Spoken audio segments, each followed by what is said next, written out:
Good morning, Todd. I want to take a moment here and review the lesson we had yesterday. When we take a look at the picture here on the screen, what we're taking a look at is what your initial swing was on a face-on view, what we started with yesterday. One of the things we talked about three basic things yesterday.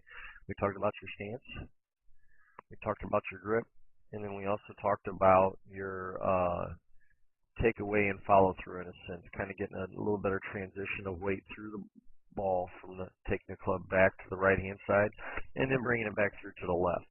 So when we look here, this is what your swing. I'm going to play it at normal speed, and then I'm going to let you see it at slow-mo speed.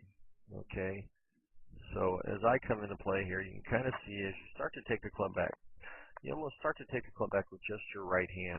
And that comes from, you have good hand-eye coordination. It's your dominant hand. But it's almost we take it back, and you can kind of see how it's already collapsed on the left-hand side. That left hand, there's no rotation in the club going back.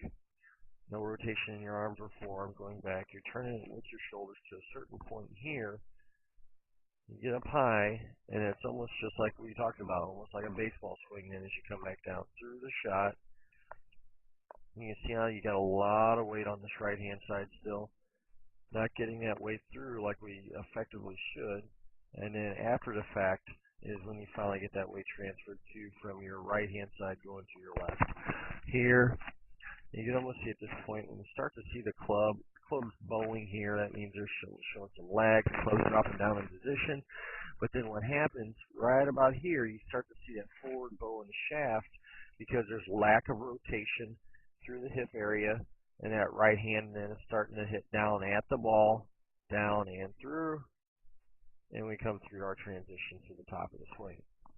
Now, when we look behind, see almost the exact same position, except what we do see is, you can see that your knees are bent just a little bit more than what we'd like, which thus in turn gives you a result of a little bit straighter back as we look at this. So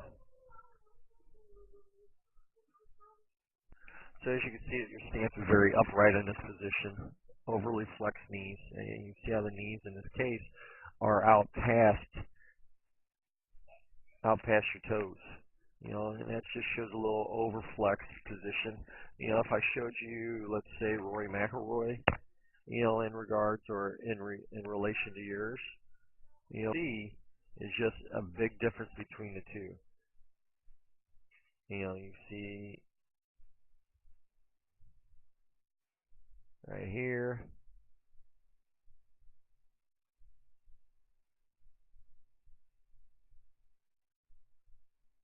a much different position when looking at this in comparison. Night and day difference here. Weights up on the balls of the feet, on Rory's feet, standing over, a little bit, hands are out away from the body, as we see here, compared to in tight and close like we see here with yourself. Okay, so one of the first things, let's get started, and kind of take a look at is going to be that stance. So I'm going to erase some of these lines. All right, here.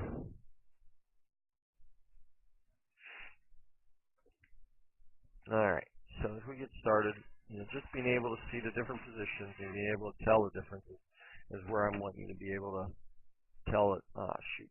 Sorry about that. And here we go here.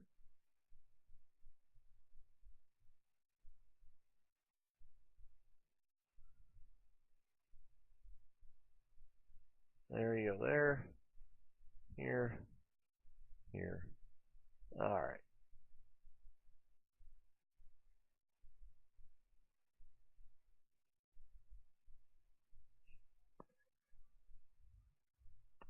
So this position here, when we talk about getting into the proper position or in the proper stance, what we talked about doing, and I kind of had to step back away from it. And lean forward, feel the weight go to the toes, flex the knees. Knees get just about bent to where you feel the weight is back on the balls of the feet. So a little bit better position here. We move the ball out just a little bit on you. We try to get you in a little bit better position where we're not as flexed in the knees here compared to here. And then the back, back is somewhat similar position, but just a little more angle compared to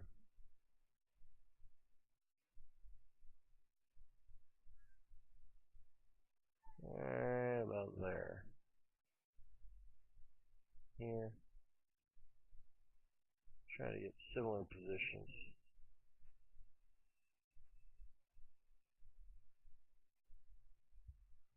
But we can see just a difference in the way your back looks on the right hand side and the way your back looks on the left hand side. Night and day difference there. A little more bent over, a little more flex in the knees. Kind of have that position, and that's where we want to see. Get the hands out away from the body. Obviously, this is maybe a little much. I just want to see a natural hang down, but still you have that gap in between. You almost want to say there's a good 8 inches between your private area and your hands, per se, in this case. So better position there. Next, what we looked at then was your grip. Now, when we look here compared to here, two different positions. Position on your left hand side is where you were when you originally started. And when I say that, we'll take the zoom in here and kind of show you. What you see is you can see the inside part of your wrist here. Your thumb and your index finger form a V right here and here. You can see that V points up towards your left shoulder. All right, here when we look on your right hand, here, so this one points up. So the hands are, in essence, are fighting one another as you turn back and through. So what we initially see and what we initially feel, we want to get those V's lined up. All right, so when we look here, I told you, I want you to see one, maybe two knuckles on this left hand. This V then, as we see, points a little bit more now towards your right shoulder, as well as your one on your right hand. So now the hands are a little bit more going the same direction. We're going to allow you to get the club set, get a little bit better position as you take it back just the waist high as an example, and then up into the backswing. All right, but much better position on the right hand side as compared to what we see on the left. And I'll zoom in just a little bit more just to kind of show you that there. See that position right here? You see how we can see the back of the pad here compared to, can't even see it there. You only see the flap from where it connects at. All right, so, but keeping that in mind, keeping that a little bit stronger grip is essentially what we gave you to try to feel a little bit better positioning, a little bit better handle on the golf club. All right, moving on. When we go from there, I want to get you back in here and kind of show you your side view and then show you what I gave you, what's called the waist high drill. Now, initially, all I did, or what all I had you think about here, all I had you think about is, well, one second here.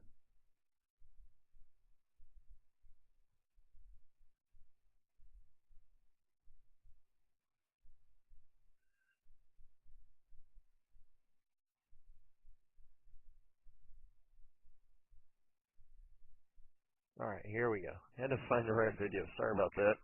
Had them in different order. But essentially all I did was set up 3 balls.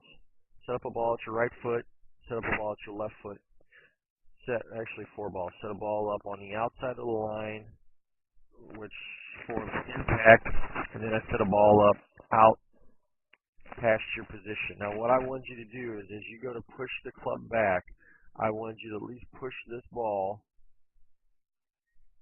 out past this outside ball.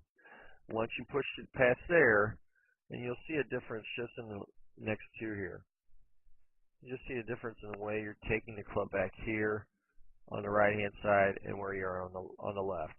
Now from here then all I want you to do is to feel a rotation of the hands and the forearms as you turn the club up to where the club is pointing up towards the sky rather than being face down like we see over here on the right hand side.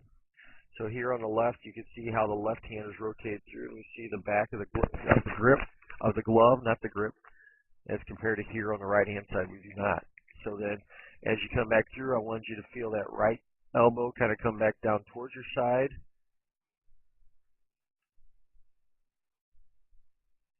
Right elbow comes in the side. Start to feel the weight push off the right hand side. Turning through, we hit the second ball as we turn through. And we kind of see a little bit different position, a little more extension essentially on both on the left hand side and both on the right. You can see as you come through that right hand dominating the left hand, which causes this chicken wing out here on the left-hand side. So a lot better rotation on the left-hand side compared to the right-hand side. Now all I want you to do is, 2 sets of 20 reps, just setting up to it each time, putting a grip on it, getting your stance, turning back to the right-hand side, coming back to the left. Nice and slow, don't have to do anything fast. So where it starts to feel elementary and you're not thinking about trying to get the toe of the club up in the sky. What it looks like from behind is something like this. Get you back here, and what you can see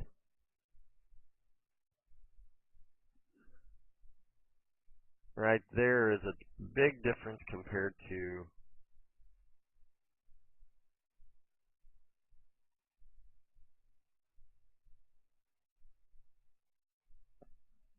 see how the face of the club here is turned down towards the ground, whereas here the toe is up, going towards the sky.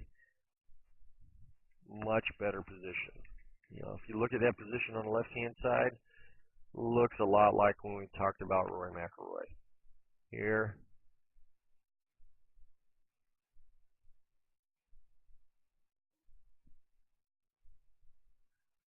right about there. Very good, Todd.